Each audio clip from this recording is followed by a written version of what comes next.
Even after implementing all the other amazing techniques so far, your blood sugar is not always going to be perfect. It still might get a little too high sometimes, it still might get a little too low sometimes, and that's okay. Now we're going to talk about how to correct those highs and lows without going overboard, without going too low, and without going too high. Once again, it's all about experimenting. To not go overboard, you need to figure out just that right amount, and it might be different for you than it is for someone else. Get comfortable with tinkering your correction factors. Get comfortable tinkering how much sugar you take in order to find exactly what you need to bring you back to the better range, 80 to 100, and keep you at a safe number. Let's start with high blood sugar, which I define as anything above 120. Because once you go past 120, you start getting into the range where science has shown damage occurring from high blood sugar levels. So you want to keep it below 120. When it goes above there, I take a correction. And your correction factor depends on you. For me, 1 unit of human log will affect me by about 30 units, but again, it may be very different for you. Whatever your correction factor already is, start there. But remember to not be afraid to tinker your numbers if that correction factor is not working, because your insulin needs change from day to day. Your insulin sensitivity changes from day to day, and that correction factor might change.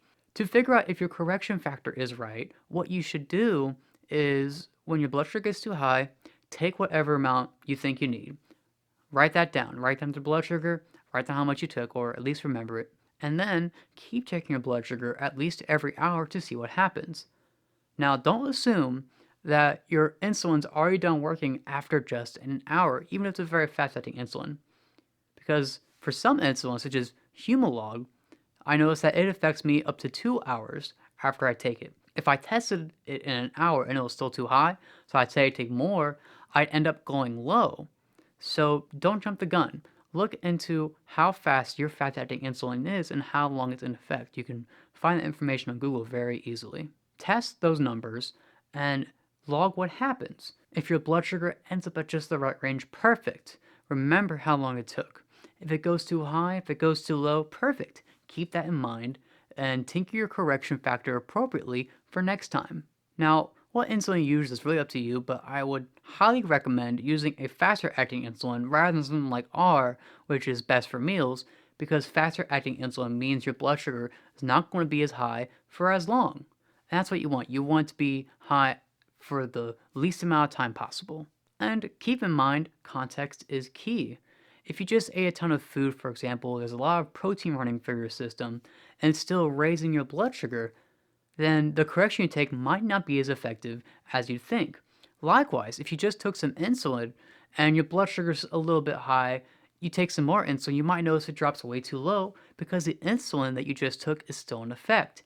Keep the context of what you ate and what insulin you've taken in mind before you go about making your correction.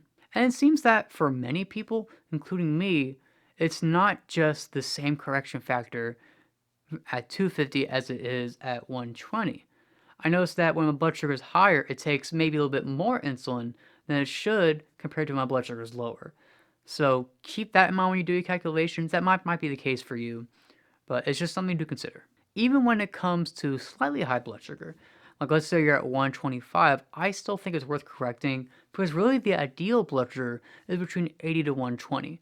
Just correct a little bit, microdose. Don't be afraid to take just half a unit or 1 unit at a time if that's what you need to bring yourself back down. That's the point of tinkering, experimenting, logging, and seeing how much that correction affects you. So that way you can be comfortable with taking a small correction and knowing exactly where it's going to bring you.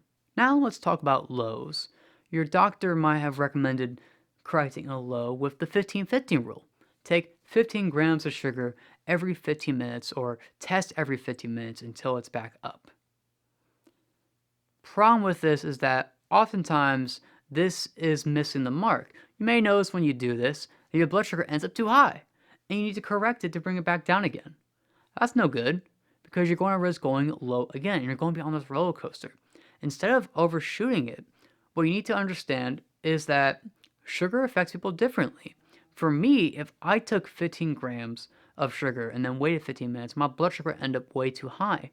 It only takes me about 4 grams to get from 60 to 90. If I took 15, it would be much higher than that, and that'd be a big problem for me.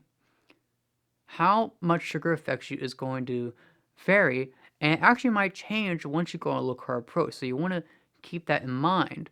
When you correct a low blood sugar, start with what you already know is best, but test your blood sugar frequently after, just like you do with correcting a high, and see how high it gets you.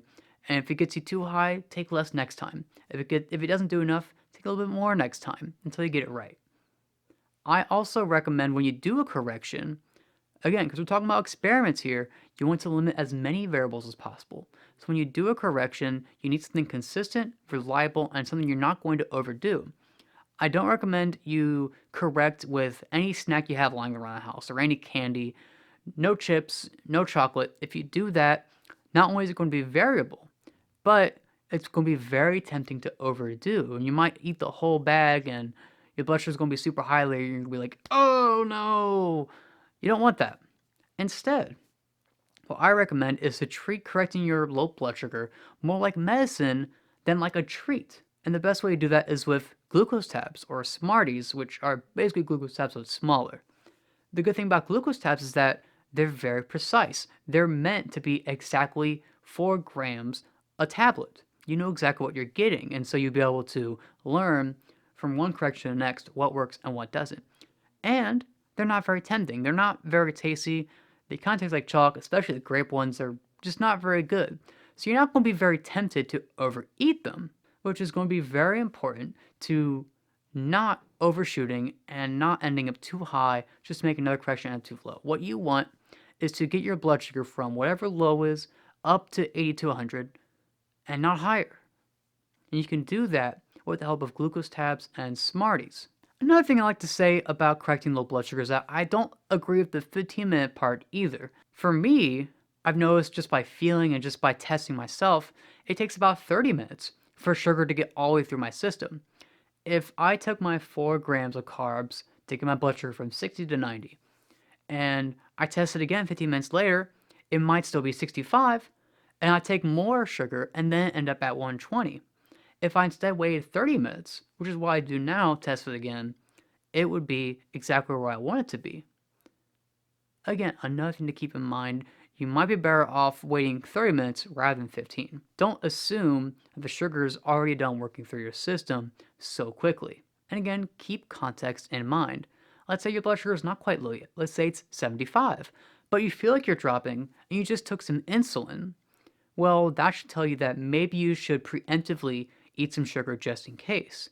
Because of that context, so you know that insulin's affecting you, it's bringing your blood sugar down, and you want to avoid having that low blood sugar. So don't be afraid to preemptively fix a mistake if you're aware of the context and you know that you're going to be preventing something by doing that. Of course, what I recommend, just like what I recommend with anything else, is to tinker it, take it slow, and learn from your previous mistakes until you figure out exactly what correction factor works and how much glucose you need to bring you back up. Ideally, you want to know exactly how much gram affects you, so that way you can calculate how much grams you need of sugar to bring you back up from wherever your low is to wherever you want to be. That's really all there is to it. Experiment, tinker, experiment again until you know exactly what dose you need for what situation.